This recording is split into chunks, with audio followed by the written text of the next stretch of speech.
Welcome to the Air Raid Hour, a Cover One Network podcast. Here are your hosts, Judge Mathis and Tilt Money. Welcome in, ladies and gentlemen, to the Air Raid Hour, a Cover One sports podcast. And Dave, we took a week off, so we're rested. We're ready to go. Last week, Brandon Bean tried to do us a favor by signing Brandon Shell on Monday. And today, again, I think Brandon Bean is just a fan of the show. He always wants to give us something to talk about on Monday. And boy, did Brandon Bean and the Buffalo Bills give us a bunch of things to talk about.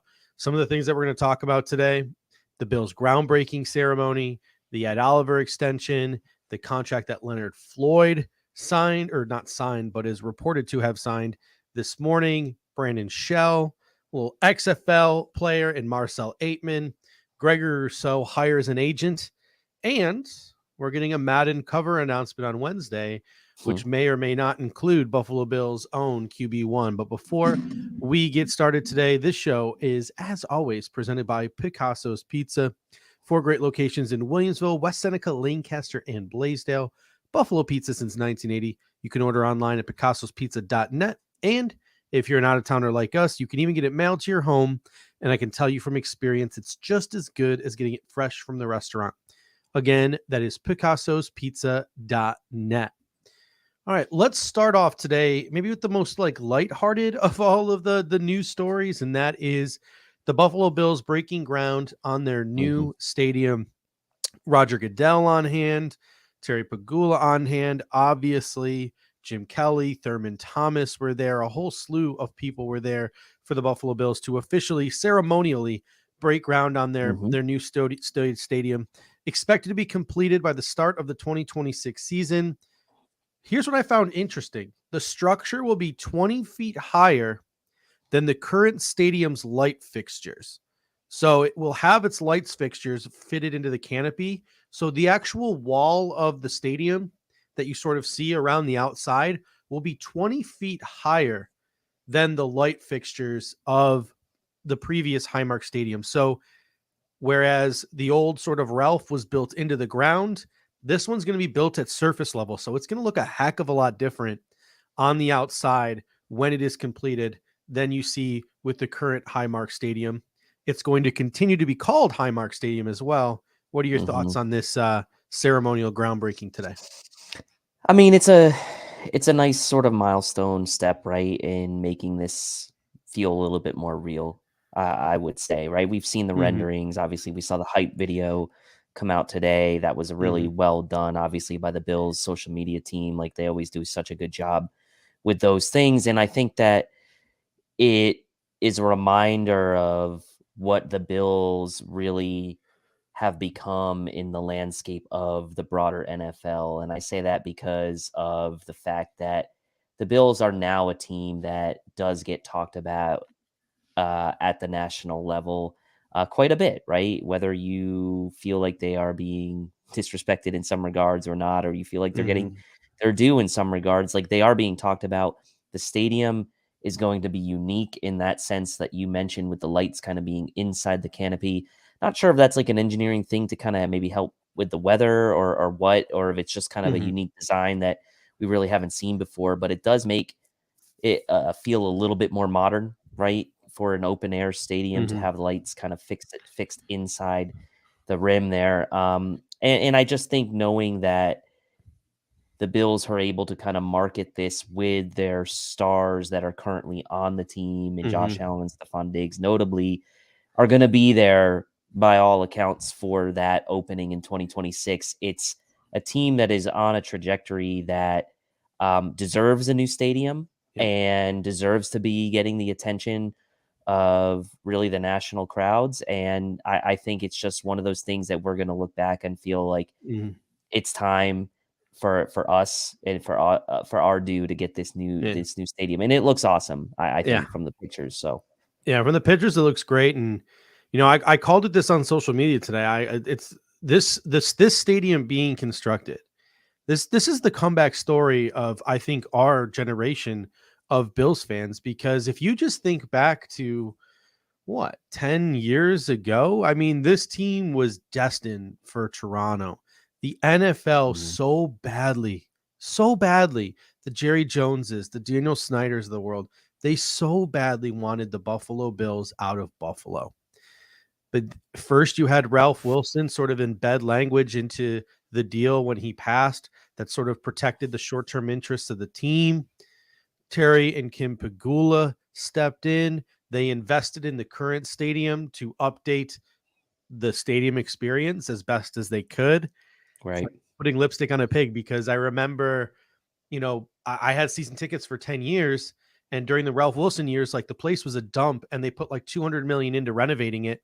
And I walked in, I'm like, oh my gosh, this is a brand new stadium. This is beautiful. This is awesome. We don't need another football stadium for another 20 years. But then I go to like Pittsburgh, or I go to Cleveland, or I go to New England, and I'm like, oh no, we do. It's still a dump. Like it's no matter how much money you put into it, it's got great sight lines, but it's still a dump.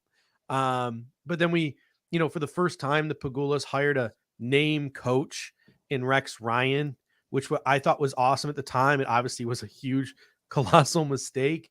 But I mean, this was a team that previous to the Pegulas, they hired Chan Gailey because no one else wanted the job. They asked Bill Cowher. Bill Cowher sort of laughed at the Bills and said, hey, here's my buddy Chan Gailey, who hasn't been relevant in 10 years. Go hire him.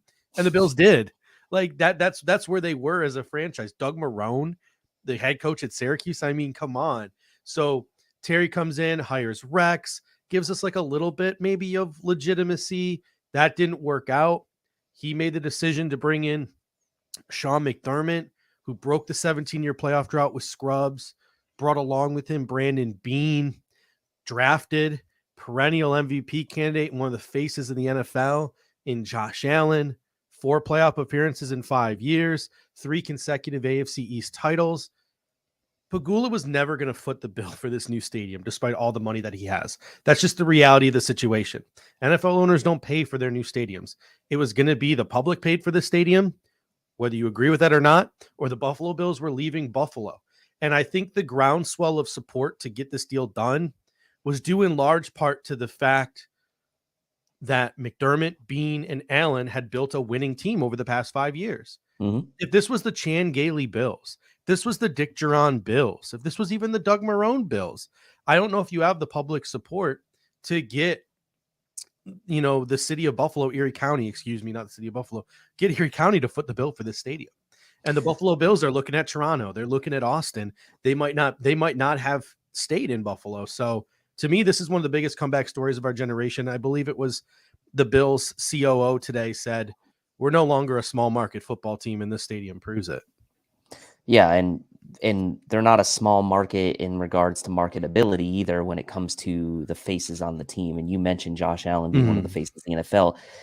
Something like that would not – it's hard to say. Like, this might not have happened at all without Josh Allen, right? Like, it probably wouldn't have happened. Like, I mean, I'm saying that sort of half jokingly, but in reality is like you don't get the excitement for and possibly even an actual deal in place to get a new stadium without a franchise potentially that's on the upswing. Now, you may have gotten a new stadium, I don't know, down the road, but like this is something that the timing of the Bills getting this stadium with having Josh Allen at the helm together makes it a really exciting moment in time to be a Bills fan. All right, let's move on now to the Ed Oliver extension. The terms disclosed thus far, 4 years, $68 million, $45 million of which is guaranteed.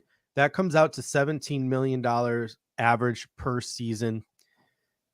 Oliver has generated 11.6% pressure rate over the last 3 seasons. That's 4th among all defensive tackles in football with a minimum of 600 pass rushes. In 2021, 2 seasons ago, and these stats were sort of posted on Twitter by one of our good follows, Johnny Boy on Twitter. He posted these stats. He did the digging for me. I didn't have to do it myself. 10.3 pressure rate, 9th in the NFL. Average depth of tackle, 1.4 yards, 9th in the NFL. 13% pass rush win rate, 6th in the NFL. 41% run stop win rate, 6th in the NFL. So he was a very, very effective player in 2021.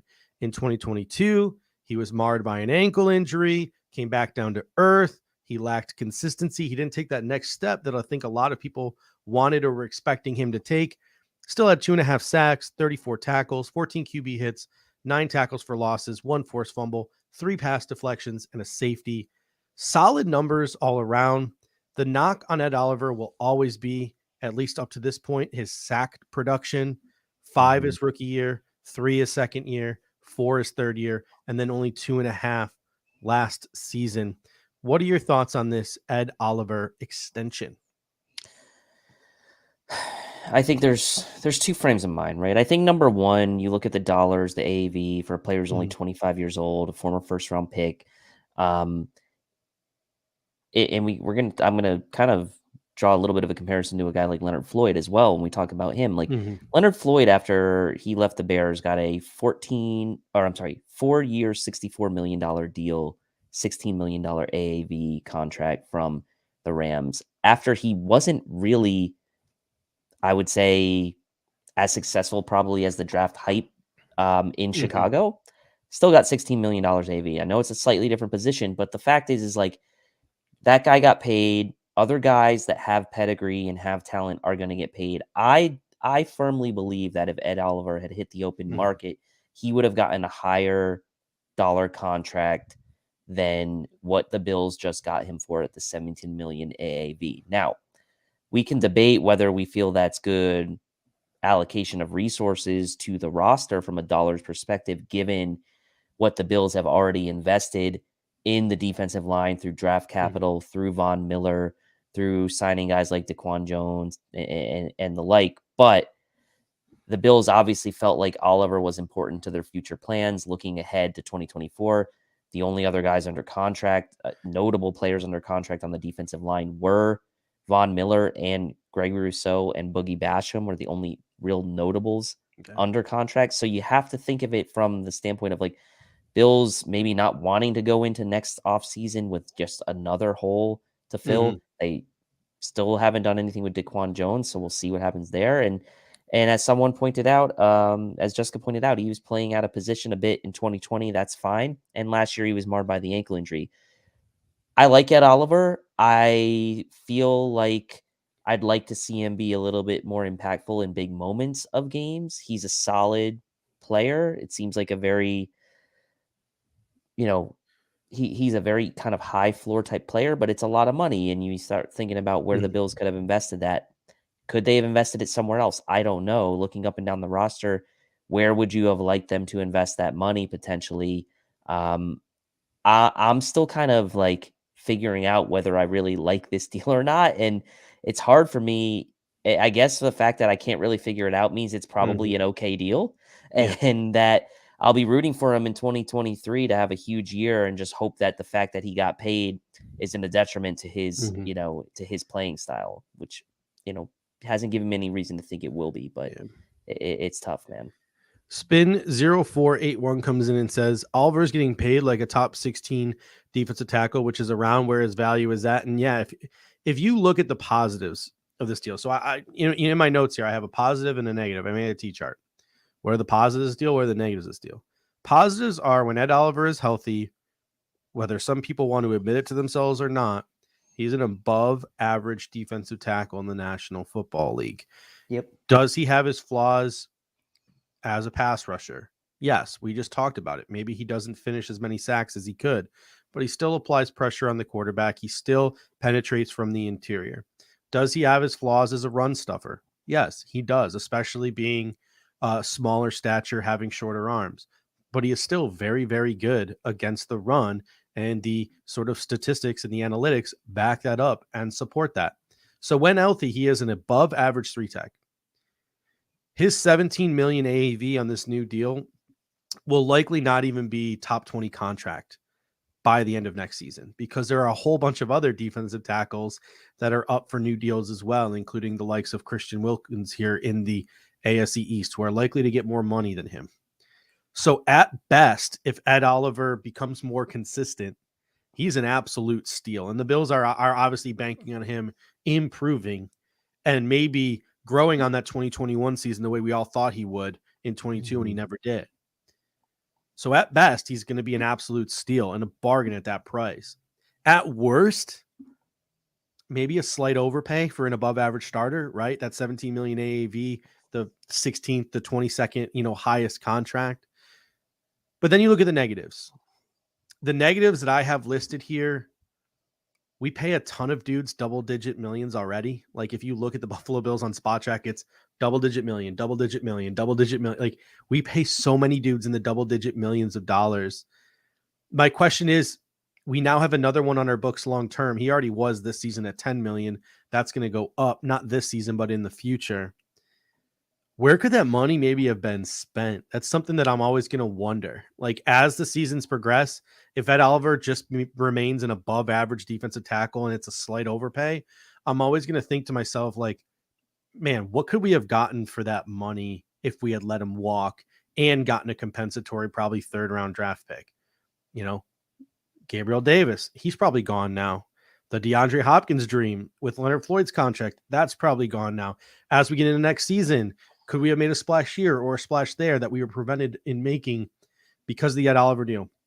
That's always something that we're going to have to weigh. Was Ed Oliver worth it compared to what swing we couldn't take in future off seasons because of the allocation of those monetary resources? He does need to be more consistent as well. And he needs to be more of a finisher. Like he needs to improve. I know it's a box score stat and I'm cherry picking here, but he does need to improve as a finisher. He needs more sacks. I think consistency, right? And finisher or not, like he needs to be consistently good where he's being noticed game after game after game. There are many games where he pops off and you notice him immediately and he makes big plays. And, he had obviously the big Thanksgiving games, probably the best game he had.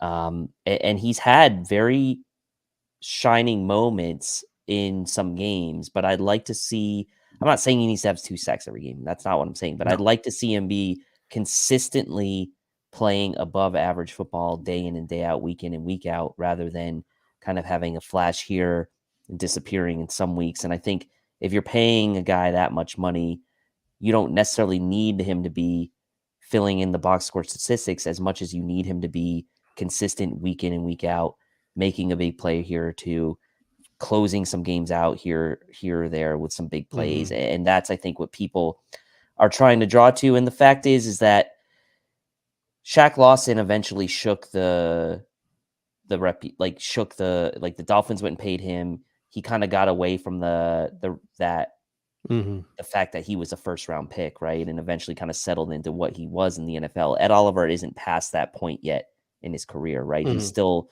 technically on his rookie deal and he was a top 10 pick. And so there are still going to be people that hold on to that because of where he was drafted, even though we're now 4 years removed from that. So I think the further he gets away from that and he settles into what he really is going to be in the NFL, the more that people can kind of put a realistic perspective on what he is. Yeah, Tim McLaughlin comes in and says, is disruption okay if we actually have guys on the outside getting sacks now? That's a great question because, again, it's a box score statistic. Like anyone can go to Pro Football Reference and pull up, people's sack totals year after year. It's definitely not the deepest or most thought-provoking of statistics, but I don't know, Dave. I'm gonna put a number out for you, like 6. Is it too much to ask that Ed Oliver produce 6+ sacks per season on this new deal? Too much to ask? No, it's not too much to ask. Will he do it? He could have a 3-sack game and then the rest of the season get 3 sacks and do it. And like you said, it's kind of like a hollow statistic when you look at the end of the year, right? It's like Jordan Phillips had that 3-sack game. What was it against the Titans a couple years ago? Had like 9 sacks, 8 or 9 sacks that season. It's like, just looking at that in a vacuum is really hard. Now, if you want to baseline it and say like that on average, like a 6 sack a season type of guy from a penetrating 3-tech player who should be disruptive, I don't think that's unfair. I don't think that's unfair, but I'd like to see it kind of like we talked about AJ Epinesa and his 6.5 sacks last year. It's like, I want to see him making impactful plays, and they don't even necessarily have to be sacks. That's what I want to see. Yeah. If it happens to be sacks, great. If not, just impact the game. Yeah. Impact the game. And And if you haven't had a chance to, like, head on over to the Cover One channel when this show's done. And Eric Turner did a really good job. If you go into the video section, not the live section, he broke down all the sort of positive aspects of Ed Oliver's game, how he's disruptive. And I sort of had a narrative a couple of weeks ago when we did the show. I said one of those things I feel like about Ed Oliver is that the talent around him, Von Miller, Gregory Rousseau, Daquan Jones, like when everything's right around him, he looks good. And when it's not so much, because you can't discount the fact that this defensive line fell off a cliff when Von Miller tore his ACL last year, and they were putrid from AJ Epinesa to Ed Oliver. They were putrid across the line, and they did not produce the way they needed to produce once Von Miller was gone. But Eric did a really good job showing that, like, maybe that narrative that I had was incorrect, because he showed a guy who penetrated and he disrupted from the interior. But that didn't always end in an Ed Oliver sack. A lot of times guys like Gregory Rousseau and Von Miller and edge rushers, they were the benefactor of the interior pressure that Ed Oliver provided. The DBs were benefactors, incomplete passes, throwaways, QB hits, like things like that. So it might not show up as much on the stat sheet. So I think that maybe I was wrong in that narrative, and that's something that I need to sort of change and vocalize as we go forward. A ton of great comments in the comment section. We got Y coming in saying we don't want Oliver to play like Darius after he got paid. 100%. I'm not going to sit here and pretend like, we have access to the locker room and we know what makes these dudes tick. We don't. So as fans, we just hope and pray that doesn't happen, and hope and pray that the Buffalo Bills read Ed Oliver correctly and understand who he is as a person and are making that investment knowing he's the kind of guy who's going to continue to put the work in once he collects the paycheck. Spin 0481 comes in. Great comment too. Comment section's killing it tonight. He says Oliver underperforms because people comparing him to Aaron Donald, which people thought he was going to be like when we drafted him, at least now with a new contract, where he was drafted and when. So comparing him to Aaron Donald is maybe painting a more negative portrait of Ed Oliver than what he is as a player in reality.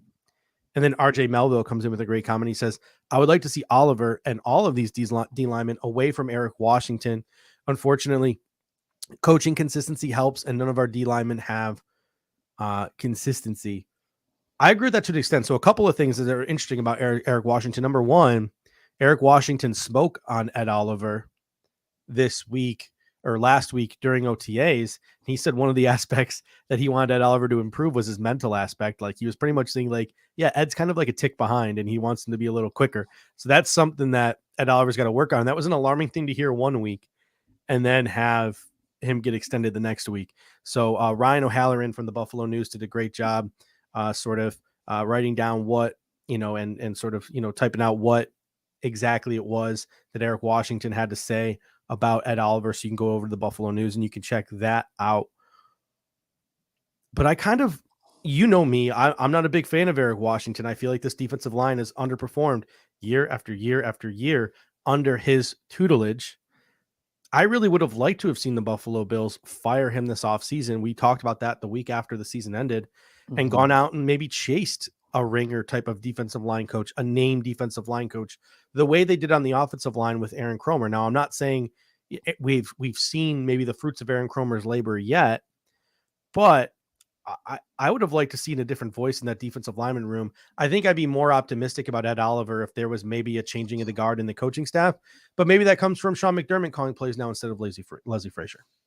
Yeah, and I think that's the X factor probably in all of this. Like you mentioned the comments that Washington made, then Ed Oliver gets the extension. What is Sean McDermott's influence on a decision like that? Probably pretty damn high, right? And the fact that he's got a vision, hopefully, for what he has in store for Ed Oliver. And just the tip of canoe says the unknown that none of us know yet is what will McDermott unlock with this group of guys with him calling. And that's exactly what we're saying here. And it is an X factor, and it is also why I think people are like, a lot of people at least are kind of like holding out hope that just because we didn't necessarily draft a pure Tremaine Edmonds replacement, that we can kind of,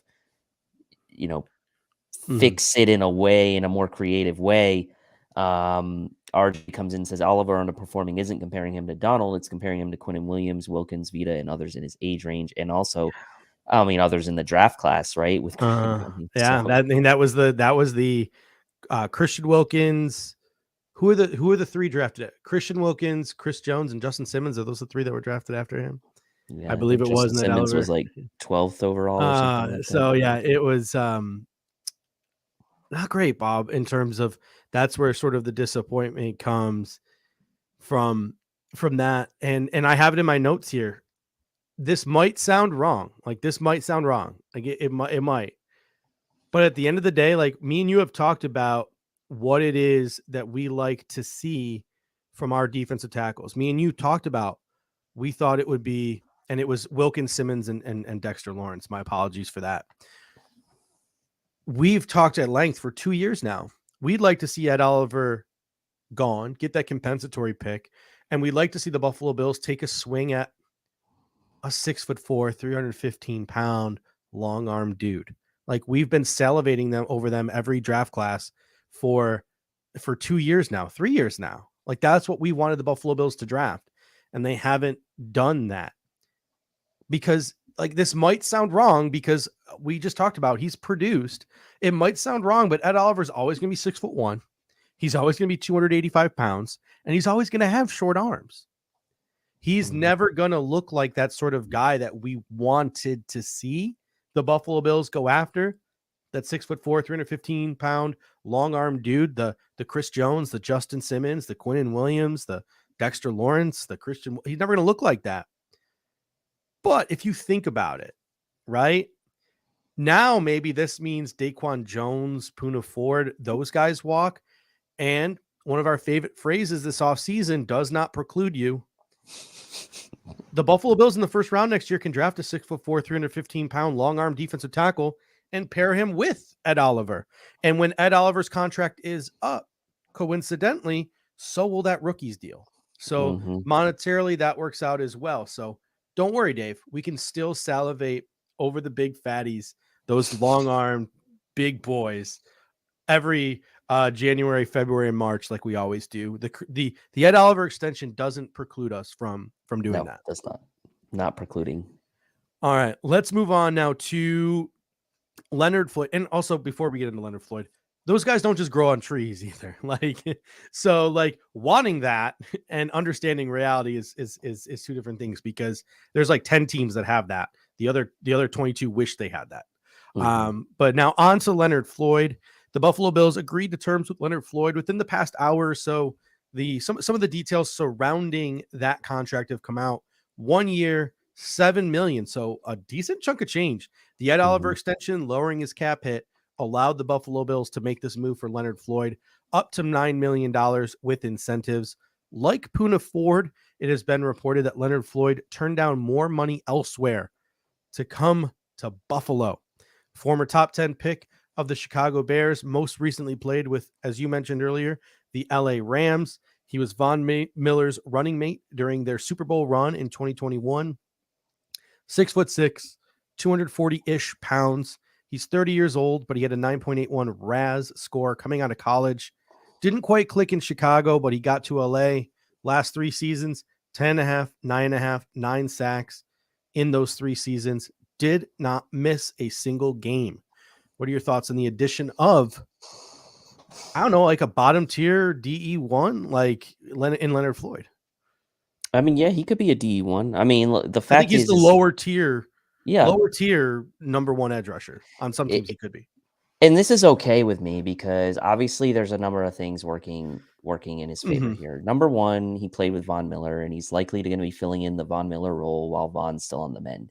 You give yourself some insurance if Von's not back for the start of the season. You get a guy who's familiar with being in a rotation like that. And he also, for me personally, fits the size, sort of length type of player that I was looking for as a complement to a Gregory Rousseau, right? More of that rusher type style, not necessarily the guy that you're going to count on to stop the run all the time, but you need a guy with some pass rush pop, a guy averaging about 10 sacks a season over the last 3 seasons. This feels to me like a better version of the Mario Addison signing from a couple years back.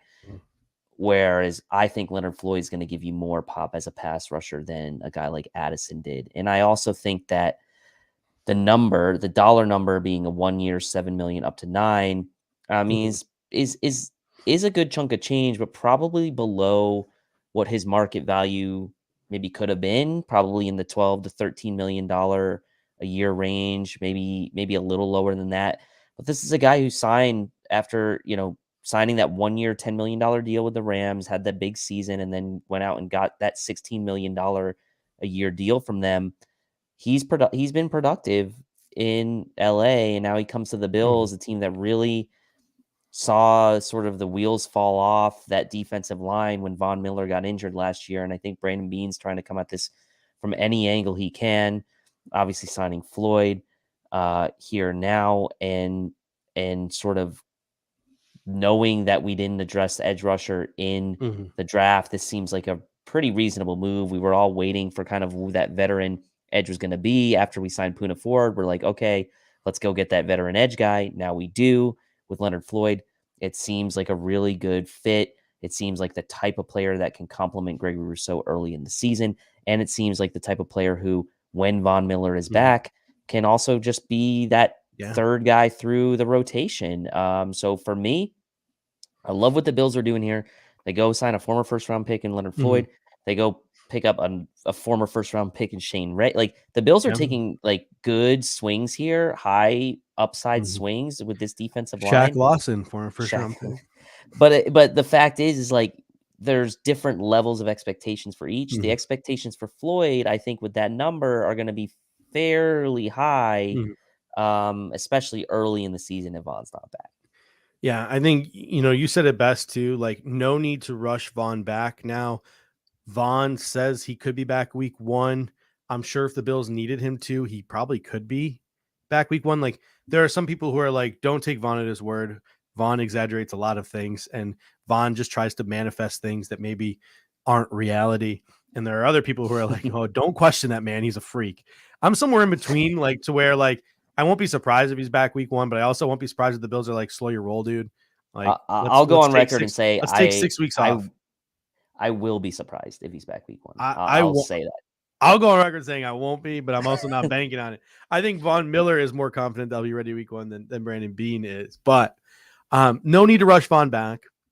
I think AJ Epinesa going back to being the third option and then eventually the fourth option is also best for him. And it's best for this defensive line room. Like, I didn't want AJ Epinesa starting the season at right end. That would not have been something that I would have been okay with, especially considering how bad this defensive line looked when Von Miller got hurt down the stretch last year. Combo of Rousseau and his length and strength and the bend of Miller and Floyd, that gives you some options and some things you can play around with as well.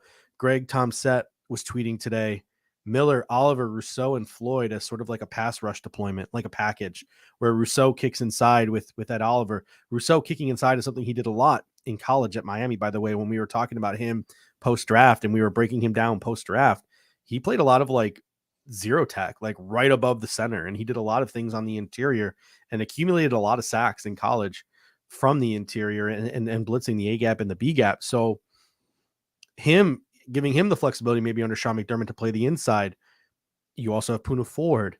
You also have, Ed Oliver, and then Miller and Floyd, those bendy guys on the outside. We talked at the beginning of the show about Ed Oliver penetrating. Now you got Von Miller on one side, maybe Leonard Floyd on the other to clean up as well. So it gives the Bills a ton of different options. And then one of my favorite tweets that I saw today was from Sneaky Joe of WGR. And you're in the Cover One group chat. You know that I get triggered by a lot of the things that he tweets because it bugs me. But a rare Sneaky Joe W, he says, Floyd and Bradley Chubb tied for 31st last season with 54 pressures. Both are low-end number 1 pass rushers. The Bills get Floyd on a 1-year deal. The Dolphins paid a first-round pick plus $110 million in an extension to get their hands on Bradley Chubb. That's the difference between Josh Allen being your quarterback and Tua Tagovailoa being your quarterback. Guys are willing to take a discount on 1-year deals to come play here. Yeah. I mean, look, I still think Bradley Chubb is has a higher. I will also agree with you there. I mean, look, and he's got a longer career probably ahead of him still to this Mhm. point. But I get where he's going with that, right? I mean, it kind of sums up in a way what I Mhm. said this is even before Brandon Beane made some of Mhm. these signings like Taylor Rapp and others. Like, he has done a masterful job this offseason in navigating a tricky salary cap situation, being patient where he has admittedly said he's not a patient guy, especially when it comes to the draft and other things. Mhm. Being patient with Jordan Poyer, right? And him ultimately coming back, being patient in the draft, being patient in getting a guy like Taylor Rapp, getting a guy like Leonard Floyd later in free agency, getting a guy like Latavius Murray later in free agency, Damian Harris, like Mhm. knowing the cap situation we were in and being able to maneuver all this. Obviously, we lost Tremaine Edmonds, which was a big blow, but maneuvering the rest of the offseason in a way where you're still looking at getting that third round compensatory pick next year. It's honestly could be Mhm. his best work to date in an offseason, other than maybe his first year where he cleaned up the salary cap. But like, he has done an amazing job. He is setting the table now for Sean McDermott, right? And Sean McDermott to do Mhm. something with this defense now more creatively. Brandon Beane, in my opinion, has done his part, right? It is now up to Sean McDermott and the coaching staff to do their part.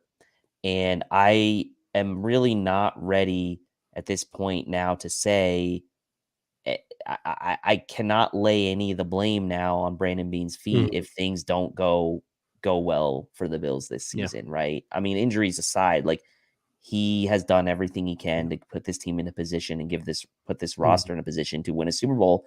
And now it's up to the coaching staff. That's how I Yeah. see it. We're gonna get to Brandon Shell in a little bit, and we're gonna talk about how the Bills have really beefed up their front seven, both on offense and on defense. So that's something we're gonna talk about in a quick minute here. But first, Jessica Tennis comes in and says, "So who is now on the hot seat? 2 to 3 are not making this roster," and she's talking about the edge group. And that brings me to AJ Epinesa and Boogie Basham's future. I want to spend a couple minutes talking about that.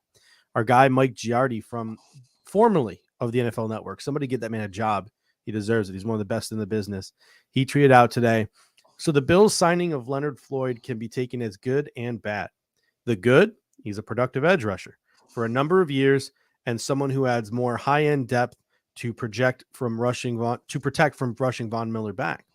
The bad-ish, Bean has now invested a lot of draft resources into the edge spot, but it hasn't quite gotten the production development from guys like Epinesa and Basham they would have hoped. That's why Shaq Lawson ended up back in Buffalo, and in part, why Leonard Floyd is now here.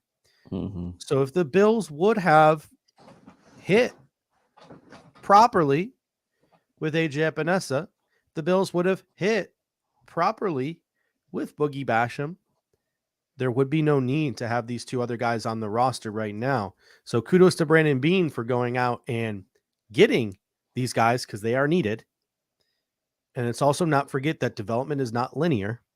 And with that being said, what are your thoughts on the future of AJ Epinesa and Boogie Basham? Well, I mean, obviously Boogie Basham a year more under Mhm. contract beyond this year, so there's still a little bit of maybe hope for him to turn into something. It's a tough spot for AJ Epinesa to be in, right? Because now he moves down the depth chart at least a slot, right? And maybe he loses some time to Shaq Lawson too, depending on what his role is going to be. But like, now you're looking at it, Von Miller's back, AJ Epinesa is at best the fourth edge rush, the fourth edge. What is he going to be able to contribute in likely limited, or more limited snaps? That is he going to be able to do anything to kind of put himself in favor of the Bills front office to earn himself another contract this year? It's a really tough spot for AJ Epinesa because on one hand, I feel bad for him after all the changes that they've kind of forced him to go through with his body composition. It's been well talked about on our show and others, and him just being another edge rusher in the long line of edge rushers that the Bills have invested draft capital and or dollars into, a la Mario Addison, a la Mhm. Quentin Jefferson, etc., that just maybe haven't really panned out. Now, I will give Bean credit for continuing to address the position, admitting in a way that like they maybe haven't 100% succeeded in some of these draft picks. But I also look at it and say, like, Shaq Lawson's only here on another 1-year deal. AJ Epinesa potentially gone after this year. So Boogie Basham being under contract in 2024, I mean, there's a little value he still holds maybe in the hands of the Bills, but it's going to be hard for either of those guys, I think, to make a hugely impactful, a huge impact on this season unless they can do it in limited reps. And I just think the way that things have gone for them so far, those limited reps are going to be hard for them to make such a huge impact. That's just how I see it. And it's hard to say what the future is for them. I still hold out hope for AJ Epinesa. Somebody said earlier in the comments here, it was Tank and Ninja 1 said, probably a bit delayed, but I think AJ Epinesa showed a really good 3-year progression. I don't disagree with that. Like I said, I still hold a hope for him. I think there's a lot of pressure off his shoulders now that he has to come off the bench. He doesn't necessarily have to be a starter. And I think he could come in as DE3, produce, and then when Von Miller comes back as DE4, produce. But if AJ Epinesa comes out this year and gets like 8-9 sacks, but does so because of all the attention paid to the other guys, I think that does bring into question maybe the legitimacy of his numbers. And then you have to ask yourself the question, well, AJ Epinesa got 8 sacks. Well, now he wants to get paid like an 8 to 10 sack guy. Oh, but could he do that if Von Miller and Leonard Floyd and Shaq Lawson were gone? Because we all saw what the line looked like with Von Miller out. So it's going to be a really, really, really tough analysis and assessment of AJ Epinesa this year. Because if he comes out and just balls out, I think you really do have to ask yourself, like, is it a product of the talent around him? Or did he just take longer to reach a ceiling and to reach his potential than it probably should have taken him? Mm-hmm. Yeah, and unfortunately, the Bills might not be in a position where they have the luxury to kind of decide that, right? I mean, they might just have to bite the bullet on that. And like we've seen them let a guy like Tremaine Edmonds walk. Like they're not going to lose sleep over probably letting a guy like Epinesa walk if it comes down to it. And a couple people made the comments in the comment section, like he's the next Shaq Lawson. Yeah, he could also just go out this year and have like 4.5, 5 sacks, just be a dude, and then just continue to come back to Buffalo on like decent monetary deals and continue to be just DE4. And he would have underwhelmed from where he was drafted, but he could still be a solid player on the team as a depth edge rusher. So he'll be a disappointment in the fact that he never lived up to his draft status, but he'd still be a solid player on your roster. So that's also a possibility for him as well. Just the Tip of Canoe coming in with Super Chat. Always appreciate you.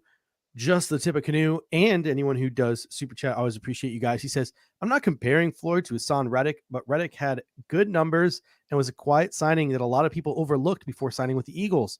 Floyd on this good defense will only enhance him. I think he was pretty well known when he signed with the Eagles, but I will say, like, Floyd in Chicago is sort of like maybe Reddick in Arizona. Mm-hmm. And then Floyd went to LA and blew up, just like Reddick went to Carolina and blew up.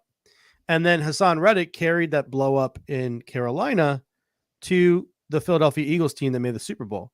So maybe Leonard Floyd could carry that blow up from LA to Buffalo and put us in the Super Bowl. So that is my manifestation right there. And I think that's a really good comparison, just a Tip of Canoe, because that's a player I thought about when the Buffalo Bills, signed Hassan Reddick, or excuse me, when they signed Leonard Floyd.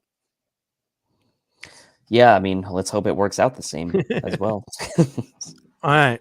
Getting to last Monday's news, since we decided to be slackers and take a week off, the Buffalo Bills signed Brandon Shell, former Dolphins right tackle. He was more of a spot starter, a guy who started games last year, but started games because of injuries.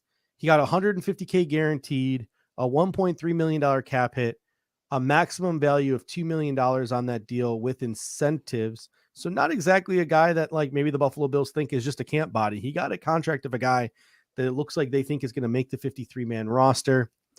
He performed admirably last year, filling in as a starter.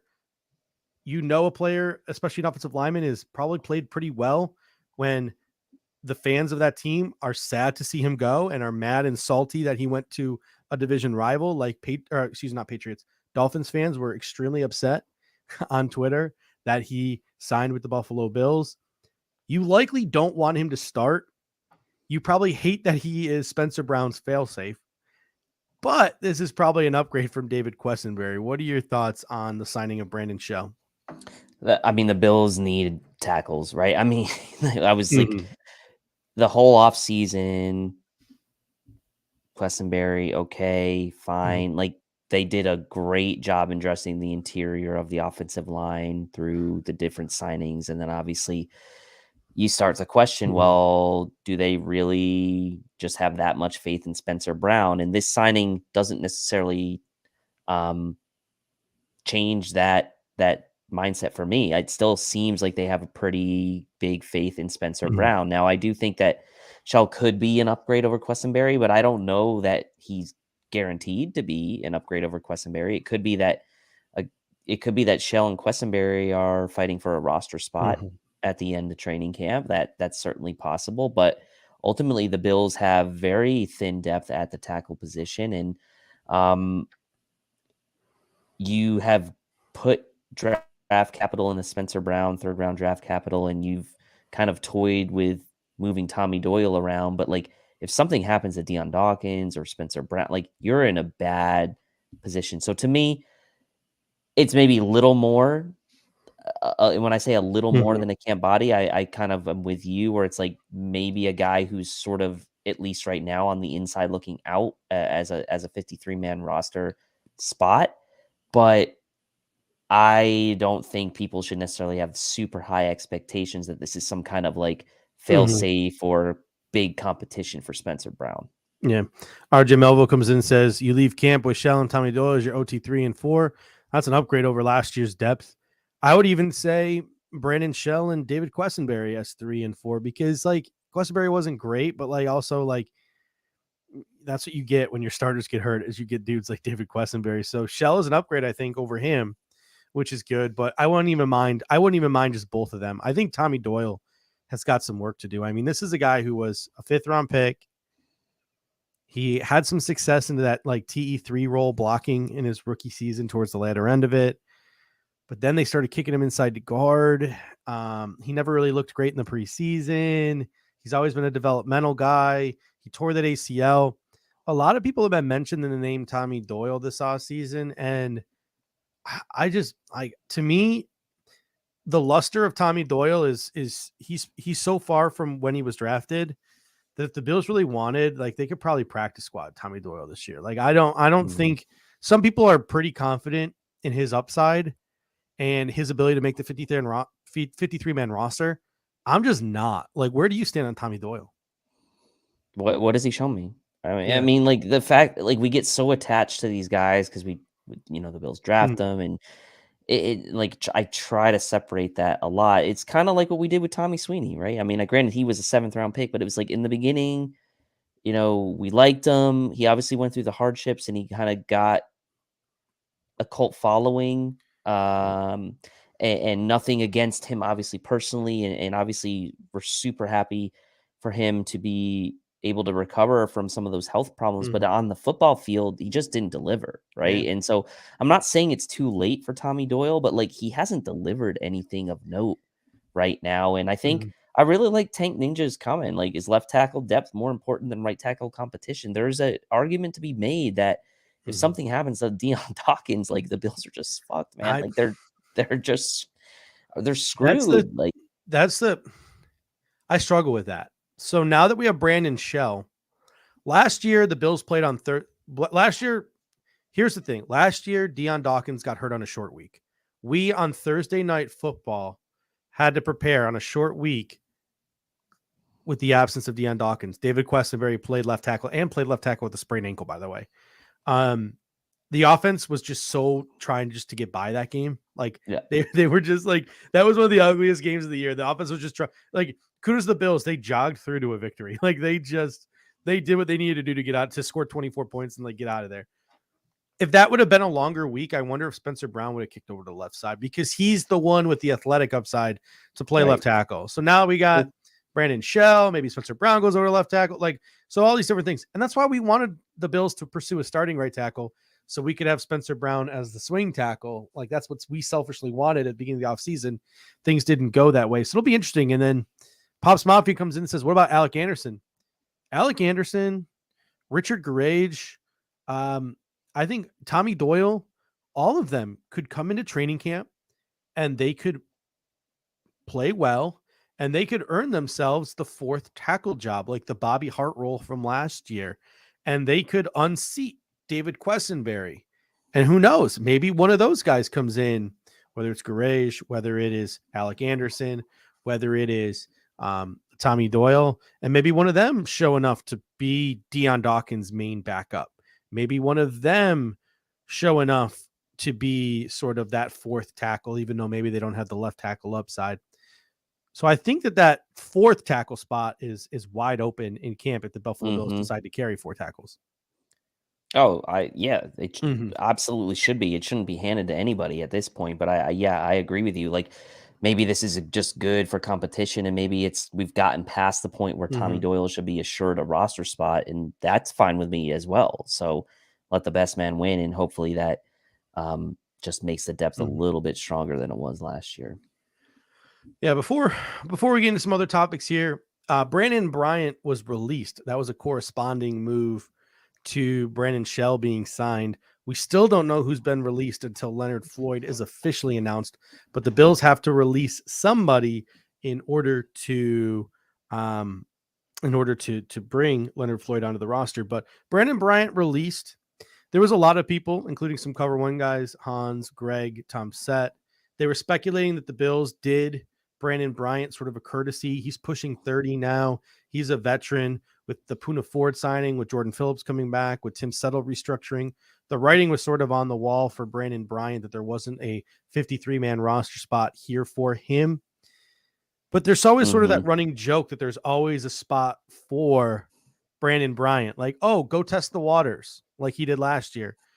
But if the waters aren't what you think they are, you can always come back onto our practice squad.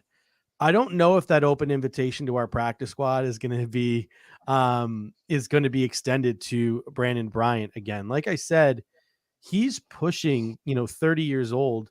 And I think the Buffalo Bills might be looking to legitimately reset their developmental 3-tech. Obviously, Jordan Phillips is on a contract year. Tim Settle is on a contract year. So there are some dudes who could end up on the practice squad that could compete for a 53-man roster spot in 2024. I'm talking about Cortez Broughton, and I'm talking about Cameron Klein. So it could be that if one of these two really pop in training camp, they're the ones who are going to be extended the practice squad invitation. And with Poona Ford and Daquan Jones being on contract years, also I hope the Bills keep 2 defensive tackles in the practice squad, and they practice squad DJ Dale as well. So Broughton, Klein, and Dale are 3 guys I'm going to be keeping my eye on in training camp. It certainly seems like all 3 of them, especially Dale, right, coming here as the UFA, like it seemed like a pretty no-brainer move from his agent, right, to say, yeah, go to Buffalo. They have nobody under contract beyond this year. You're realistically not going to make a roster in 2023, but go to a team with a good coaching staff, a good defensive line, a winning team, and like who knows what could happen in 2024. So yeah, I'm with you. Resetting the bottom of that defensive tackle depth chart, not something that I'm gonna like lose too much sleep over. Brandon Bryant leaving, coming back, whether or not he comes back.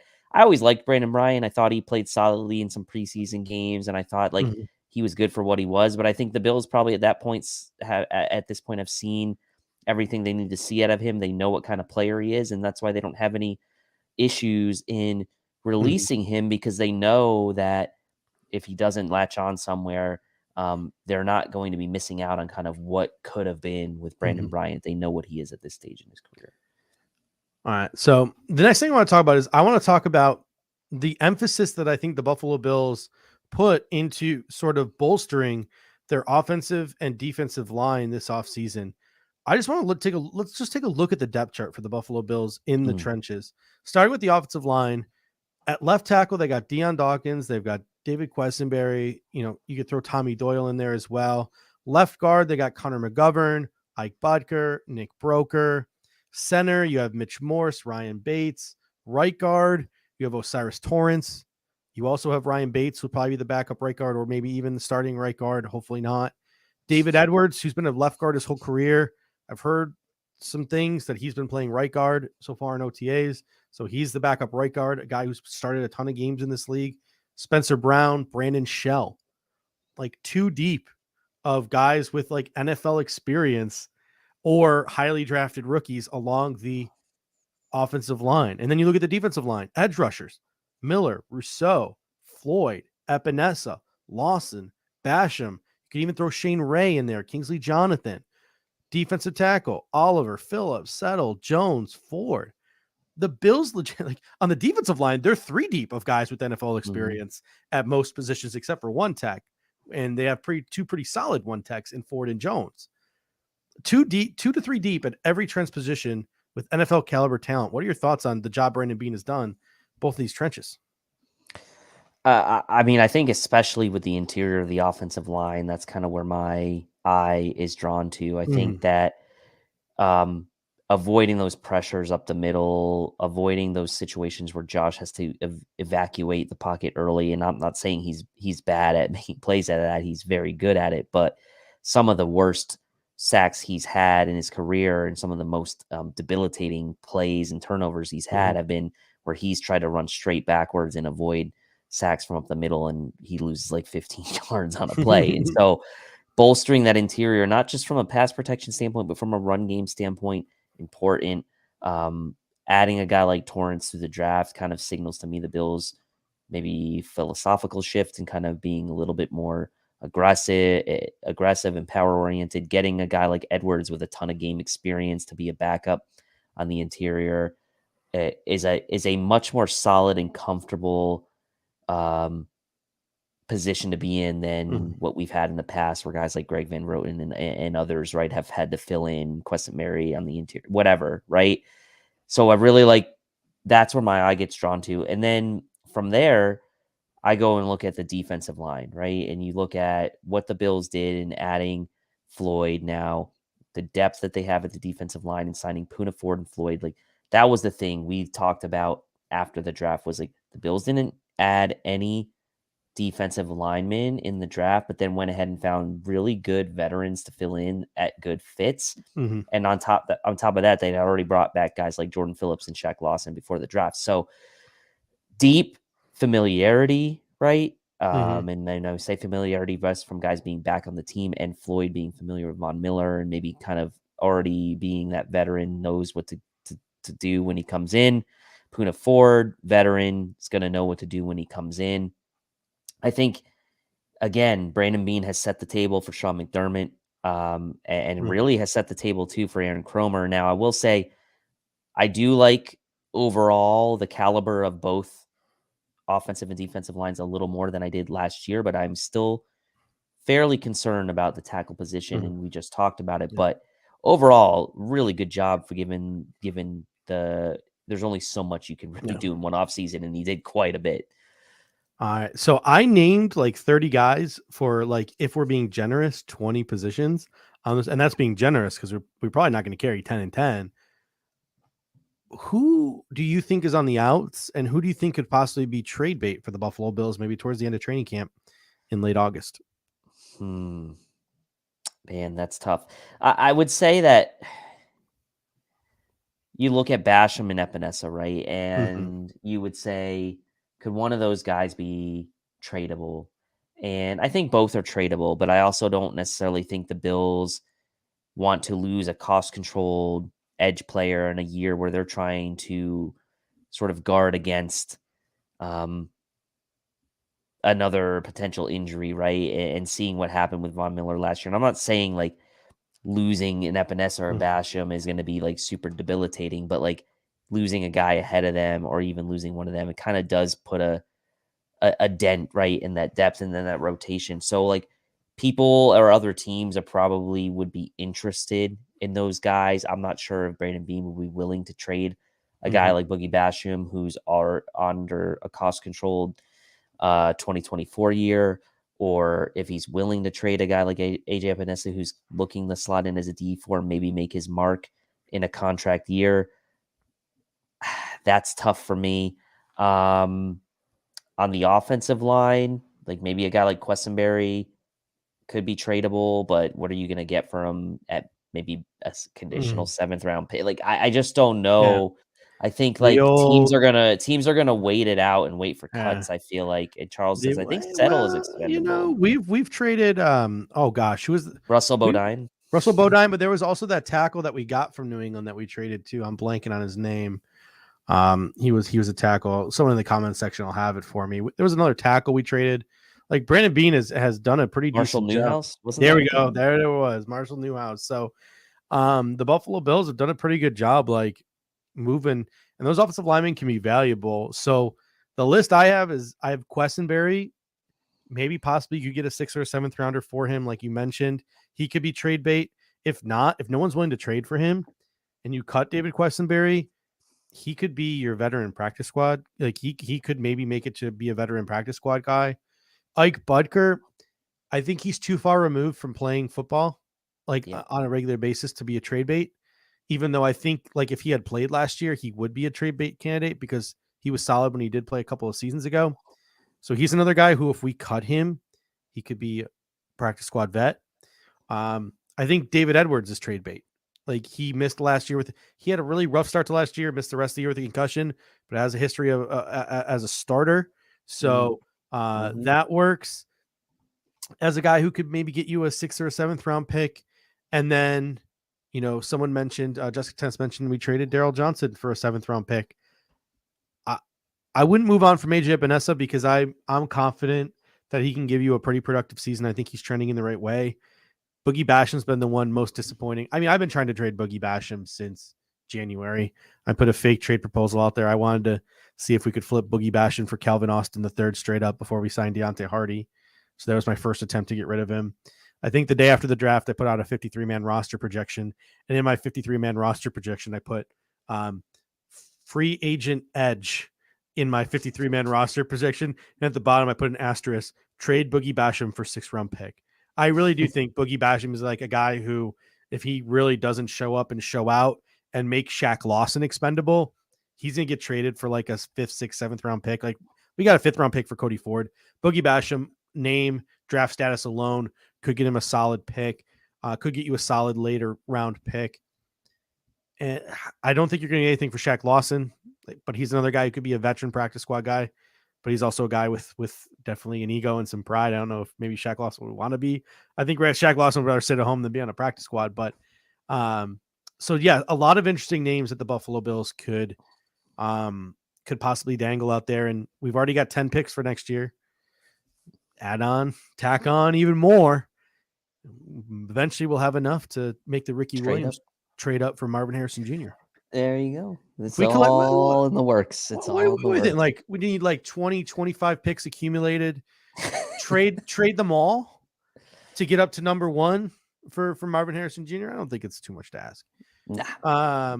Speaking of wide receivers, this is the most important segment we're going to talk about all night. Buffalo Bills added XFL wide receiver Marcel Aitman, 6'4", 215 pounds.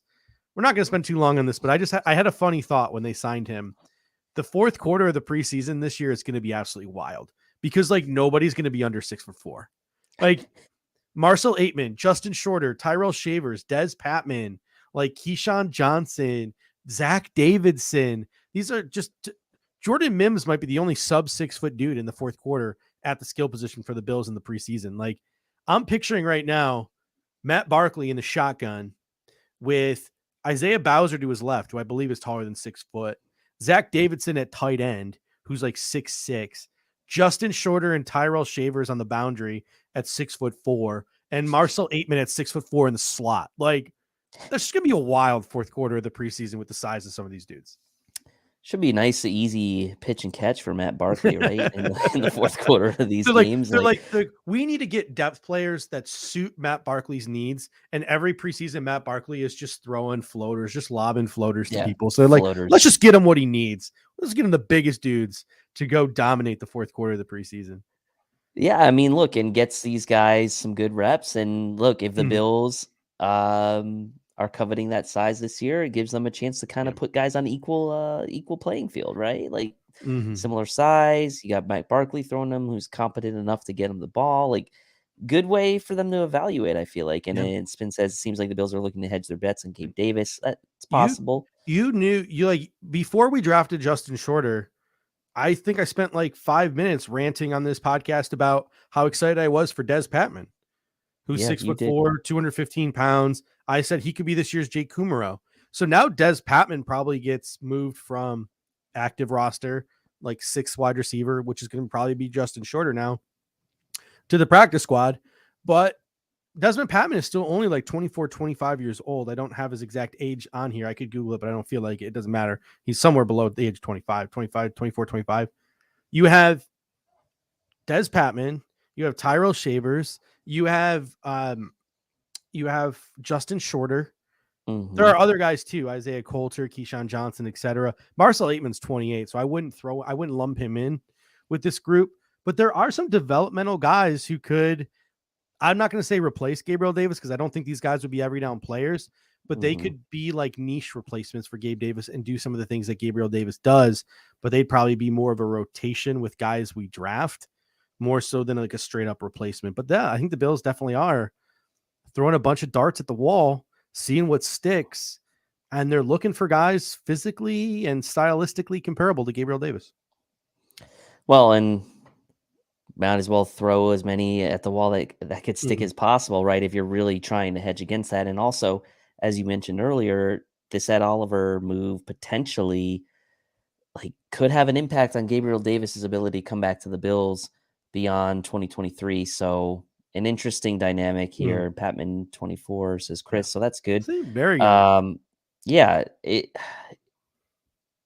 it's kind of like an opposite of what I feel like the Bills have done in recent off seasons, right? We've had guys like Crowder in here, Cole Mhm. Beasley, like we've had a lot. Like I know Deontay Hardy is short, but he's really like the only one in the Yeah. group. Even Trent Sherfield as a slot is over 6 feet tall. Yeah. So, um, and Charles is more like Hodgins replacement, and And this that's an is interesting. Charles, you're in timeout. I'm not going to put you in timeout, but you need to put yourself in timeout because I've gone at least 2 weeks now forgetting that Isaiah Hodgins existed, and now I'm hurt again. So thank you, Charles, for reminding me that Isaiah Hodgins exists. I can't wait to root. People, I just love Isaiah Hodgins. I can't wait to root for him this year in the Giants. I'm glad they're in the NFC, except for when they play the Bills. Um, all right, last couple of topics here. Gregory Rousseau hired a new agent today, which is a sad reminder that he's going to need to get paid soon as well. No need to fret just yet, though. No holdout or anything like that is imminent. As Greg Tomset pointed out today, Gregory Rousseau does not have an agent, so he needed one because he is eligible next offseason for his extension. So yet another player that sadly the Buffalo Bills have to pay. I guess it's a good problem to have, having guys that need to get paid. But Gregory Rousseau hired an agent today. But don't overreact to that news, right, Dave? don't overreact, and at this trajectory, like we'll be happy to pay him a What premium. what is your? I know we're going to do a projection show later in a couple of weeks, but what is your sort of like early? What are your expectations for Gregory Rousseau heading into year 3? To be honest, like I don't think he needs to like take like some monumental leap from what he did Mm-hmm. last year. I think if he's like incrementally better than what he was last year, or even just almost even what he was last year, I think that's okay for me. Like I think he's already kind of delivered for what he, or at least what I expected of him. Very late first round pick, Mm-hmm. very long, not necessarily like that speed rush, like going to be that super high sack outfit type of edge player, but like Mm-hmm. getting close to that like double digit sack range and being really good against the run and batting down a ton of like he's Yep. already doing that. And Yeah, so, I mean, maybe if he keeps kind of taking incremental but steps forward, like I'm good with that. But he's kind of already delivered yeah, for me. like I'm already satisfied with Gregory Rousseau. Like if he just keeps doing what he does, you mentioned 8 to 12 sacks, elite edge defender. Like if that's what he is, I'm okay with that.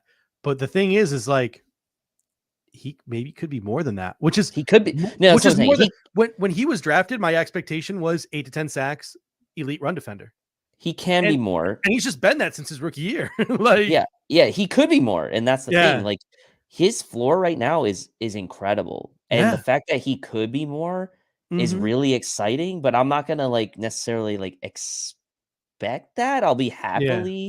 I'll be happy if that does happen, but I'm not gonna like put that pressure on him because he's already been like so good compared to like Epenesa and Basham. So it's like I don't want to lump him into that Mhm. kind of conversation. So yeah, the ceiling's there for sure. Chris, I also don't have any. I Chris, don't have Chris, one either. So Chris Jenkins comes in and says Chris. You don't. Chris Jenkins comes in and says, I also don't have an agent. Chris, you don't need an agent. Your attention to detail, you'll be just fine writing a contract on your own. You do not need. You do not need an agent, sir. You got the attention to detail down pat. You can do it. You can pull Lamar. You can negotiate your next contract yourself. All right. Last thing I got here is a tweet of the week. One of the things I want to start doing over the course of the next couple of weeks is like whenever I see something that sticks out on social media, I just want to share it. And I want to give a little bit of shine right now to a rival podcast. So I'm going to give a little shout out to some rivals here. you're very diplomatic. And I'm very diplomatic tonight. I complimented Sneaky Joe, and now I'm going to give some other people some shine. The tweet of the week comes from the Bills Chat Pod. They air every Friday at 8 p.m. Eastern over on the Built in Buffalo YouTube network. I think they're on hiatus for the month, but they're usually typically on Friday nights at 8 p.m. I love those dudes, and I love reading their stuff on Twitter. I literally reached out to them in a DM the other day. And I said, guys, sometimes I read your tweets and I think we're the same person because like they'll be tweeting something and we'll tweet like things that are mirror images of each other within 30 seconds. So it's not like one of us saw the other and copied. It was literally like at the same time we tweet the same thing. So I love those dudes over there at the Bills Chat Pod. And they had a really interesting tweet. I don't know how far down the show notes you got, Dave, but I got a question for you. And I got a question for the people in the comment section. And this was the tweet. This was the question that the Bills Chat Pod asked in their tweet. They listed 5 players: Von Miller, Micah Hyde, Poona Ford, Leonard Floyd, and Daquan Jones. And they posed the question for people on Twitter. Outside of all of them playing defense, what do these 5 players have in common?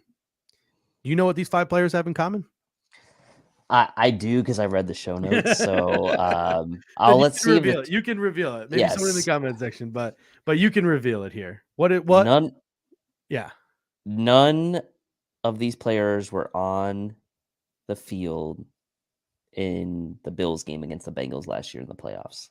Yeah. For the I Bills. thought that was just like a really interesting comment. And they threw Poona Ford in late. It was originally 4 guys, but Von Miller, Micah Hyde, Poona Ford, Leonard Floyd, Daquan Jones. These guys are all going to be significant 2023 contributors, and none of them were on the field in the playoff loss to the Bengals. So there were a lot of people this offseason, myself included. So I'm not trying to single anyone out, who was like, fuck the defense. All in on offense. Let's do this thing. Because we were so mad at the defense. Mm-hmm. But at the end of the day, I don't know. Like, I don't even want to say create a time machine and put those 5 guys on the Bills defense because I think the Bills were just mentally and physically shot at the end of last season. But fast forward to 2024, fast forward to another AFC divisional game or another AFC championship game. Having Von Miller, Micah Hyde, Poona Ford, Leonard Floyd, and Daquan Jones on the field, that could be a significant difference, and that could make people maybe appreciate the defense again. One way or another, I need playoff Von Miller next year. Playoff Von Miller is just, I mean, it's not even just playoff Von Miller. It's like Von Miller is the guy that shows up in the big moments of games. And especially in the playoffs, we saw what he did on that run with the Broncos. We saw what he did on that run with the Rams. Showed up in multiple big playoff games along those journeys as well. I need playoff Von Miller on the field for the Bills to bring that edge and bring that energy to that defense. And I'm not saying they wouldn't have edge and energy this year just because he's not there or is there, but it is something different when he's on the field, and that permeates throughout the entire rest of the team. And so give me playoff Von Miller on the field in 2023, please. I agree with that wholeheartedly. Justin S. comes in and says the Eagles had 70 sacks last year and KC put up 38 points. I don't want to be that guy, but I'm going to be that guy, and you guys can all flame me if you want. I think the Eagles win the Super Bowl if the turf wasn't dog shit in Arizona. I think if they didn't fuck up that turf, I think the Eagles defense plays better, and I think the Eagles win that game. Like it's weak. I get it. It's weak. You got to play with the conditions, etc., all that stuff. But like, I think the that field game was bad. It was atrocious. I think that game looks different if the field isn't bad. I think that the offenses for both teams had an advantage, a significant advantage, because the field was so bad. Like, I hate to say it because I don't want to be that guy, but like, I'm gonna be that guy. Like, I'm gonna be that guy. But I mean, yeah. There's video evidence, right, of like all these guys slipping. Like, okay, you can you can almost like put the outcome of the game. Fine, you want to debate whether like the Eagles would have won or not, but like you can't debate that there was an impact, right, on the game. There clearly was an impact because of the field. Whether it affected the outcome, fun conversation to have, but you can't objectively say that it didn't impact the game. So I will agree with you on that. The field was ass, and there's everyone seems to agree in the comments section. So final topic for tonight. Madden announced that they will be announcing their cover athlete on Wednesday. Buffalo Fanatics first to report, and they are reporting. Again, it hasn't sort of been verified by Madden or, the Adam Schefters, the Ian Rappaports of the world, but Buffalo Fanatics and a couple other people are reporting that Josh Allen is going to grace the cover of Madden 2024. If that is in fact true, what is your thoughts on Josh Allen being like, dude, like the dude's just been everywhere this offseason, it feels like. I mean, great. I'm not like a big buyer into the whole Madden curse thing. So other than the game is ass, so that's a curse.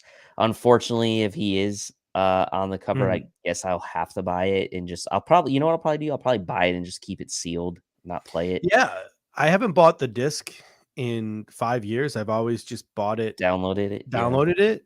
I might go out to, do GameStop still exist? I don't know. I'll just get it on like I'll get on Amazon or something. Yeah. I'll buy the package and I'll lean it against the Josh's Jacks here. With the cellophane still on. That's what I'm gonna do. The cellophane might glare with the lights, so I'm gonna take the cellophane off, but it might go into the backdrop. So I think Kyle Siagi said it best from the Cover One Roundup, the show that preceded us. I don't know if he said it on the show, but he said it in our Cover One group chat. He's like, 14-year-old me would have like lost my mind over a Buffalo Bill being the cover athlete of Madden. 30-year-old me, it's like, I'm just going to buy it anyway, because that's just where we are in life. We always buy it anyway. So, I think it's just cool. Like, I don't care what anyone says. Like, when your quarterback is like the face of a PGA Tour event, like when your quarterback is, or a player on your team is in commercials, when he is the talk of the league, when he's on the Madden cover, like, it's just fucking cool. Like, it's just cool. Yeah. It's cool. It doesn't matter if you're 14 years old or you're 30 years old. It's just cool. It just cool. Really is cool.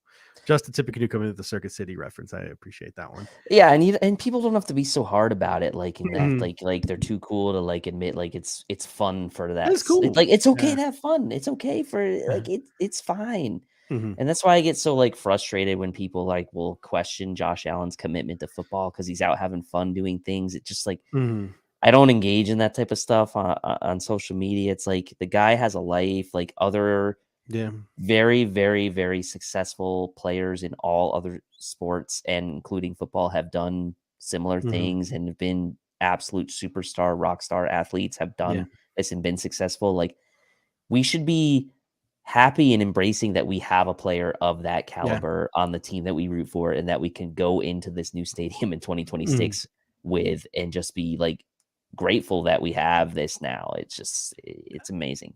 And another thing too, like I was born and raised in the city of Buffalo, and like I was born and raised by freaks, right? Like they're just like, no, we're getting you a Paul Posluszny jersey and you're gonna like it. We're going to training camp at St. John Fisher and you're gonna like it.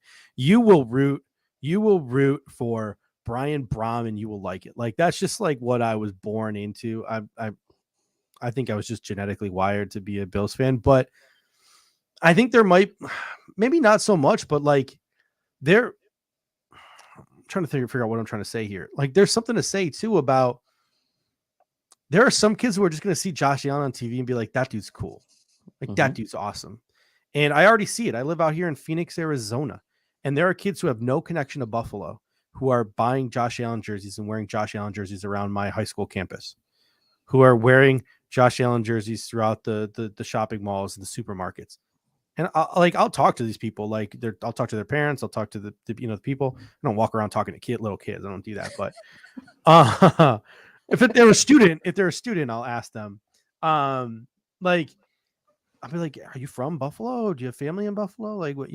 No, Josh Allen just won me my fantasy league last year. He's dope. Like that's what they'll say. Like Peyton Manning's son, Jessica Tennis comes in with a great comment there, and their love of Josh Allen will turn into a love of the Buffalo Bills, which will stay far beyond Josh Allen stopping to play quarterback for the Buffalo Bills. Like Josh Allen could create a lifelong fandom for one person for a football team where they have no affiliation with the city.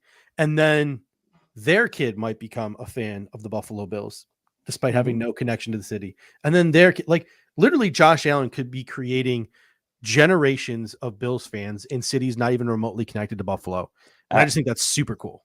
I mean, I have an exact situation of that happening in my family. Like I'm a Bills fan. Okay. My brother, a little bit younger than me, Brett Favre, that was the guy for him when he was becoming old enough to know about football and know what was going on. And like he saw Brett Favre on TV, saw him on, whatever. And he was the cool guy. He was like the gunslinger guy. He was like the fun guy to watch play. And my brother became a Packers fan because of Brett Favre, and he's still a Packers fan to this day beyond Brett Favre obviously being with the team. So that's it as an example, exactly like you just mentioned, of Josh Allen, people becoming a fan of Josh Allen and then the Bills and then continuing to be Bills fans in that family and for generations to come. I've seen it happen firsthand with other teams. My wife keeps getting mad at me. My daughter is literally 2 months old. She's not even close to speaking yet. And I'll at least once a day, I'll hold her up and be like, "Can you say Josh Allen?" My wife is so mad. She's so mad. She's like, if that kid's first words are Josh Allen, she's like, I'm going to strangle you. But I pick her up every day. I'm like, can you say Josh Allen? And she'll be like, it sounds like Josh Allen to me. But yeah, he's super cool, dude. And it's just freaking cool. Final thoughts before we head out of here. I know we were supposed to do our 53-man roster prediction today, but that would have been like a 3-hour show. So we pushed it back a week with all the news that came in. So any final thoughts before we head out of here? And then next week we'll do our 53-man and practice squad roster prediction. Thanks, Brandon Bean, for giving us some news over the weekend and today. Yeah. Things are shaping up nicely. It's June, so we're getting kind of into the dog days of summer here soon. So we'll be having some interesting topics coming up. But yeah, it was nice to be back after a week off. Felt refreshed, and I'm happy to be back. And good show tonight. Yeah, thank you to everyone in the comment section. We really appreciate it.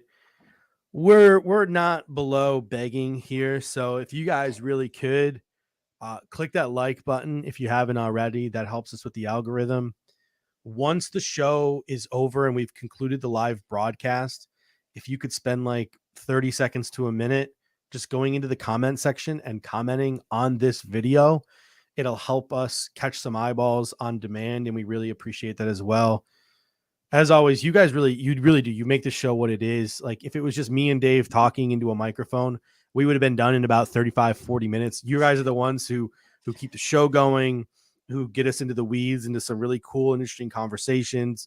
You inspire thought-provoking topics and everything like that. So we really appreciate you guys. And this really would not be the joy that it is without you guys in the comment section. So super appreciate it.